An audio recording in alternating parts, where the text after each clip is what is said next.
여러분 안녕하세요. 우리는 왜 아직 안전하지 않은가의 저자 김윤배입니다. 우리나라 산업안전보건법이 왜 그런 이름을 갖게 되는지 그 배경을 아주 쉽게 설명드리겠습니다. 첫째, 우리나라 산업안전보건법은 1981년에 처음 제정됐습니다. 그런데 이 법은 1972년에 만들어진 일본의 노동안전위생법, 일본어로 로도안제위세호를 참고해서 만들었습니다. 전문용어로는 이런 것을 개수, 리셉션이라고 하는데 다른 나라의 법 체계를 받아들여서 우리식으로 재구성한 것입니다. 하지만 법 이름은 그대로 가져오지 않았습니다. 일본은 노동과 위생이라는 표현을 썼는데 우리는 산업과 보건이라는 단어를 택했습니다. 그렇다면 왜 이름이 이렇게 달라졌을까요? 둘째, 그러면 먼저 위생 대신 보건이라는 용어를 사용한 이유입니다. 과거에 우리나라에서 위생이라고 하면 주로 청결, 환경, 위생관리 이런 쪽을 떠올렸습니다. 반면 보건은 질병 예방, 건강 증진, 작업 환경 개선까지 더 폭넓은 개념을 포함하고 있습니다. 또 당시 국제적으로도 이미 헬스는 보건이라는 표현이 표준처럼 자리 잡고 있었고 우리나라에서도 보건소, 보건대학원처럼 보건이 훨씬 익숙한 용어였습니다.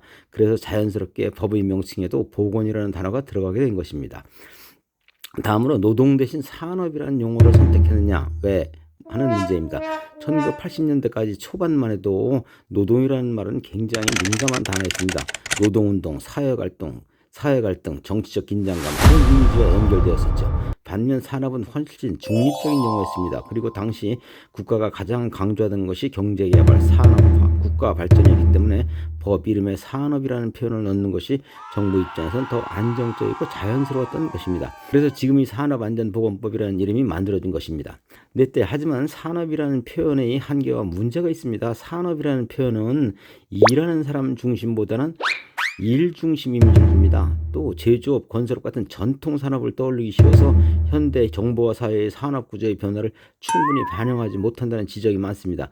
이 문제를 반영한 대표적인 변화가 바로 2020년 김용균법으로 개정한 것입니다.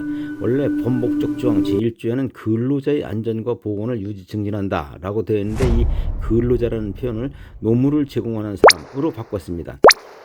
그래서 정규직 근로자뿐 아니라 비정규직, 특수고용직, 플랫폼 노동자까지 포함하겠다는 의미이죠.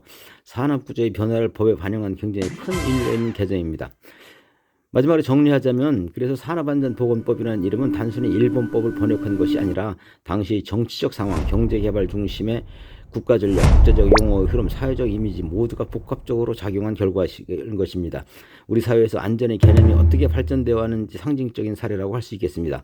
이상은 저의 저서 우리는 왜 아직 안전하지 않은가 45쪽에 나오는 내용입니다.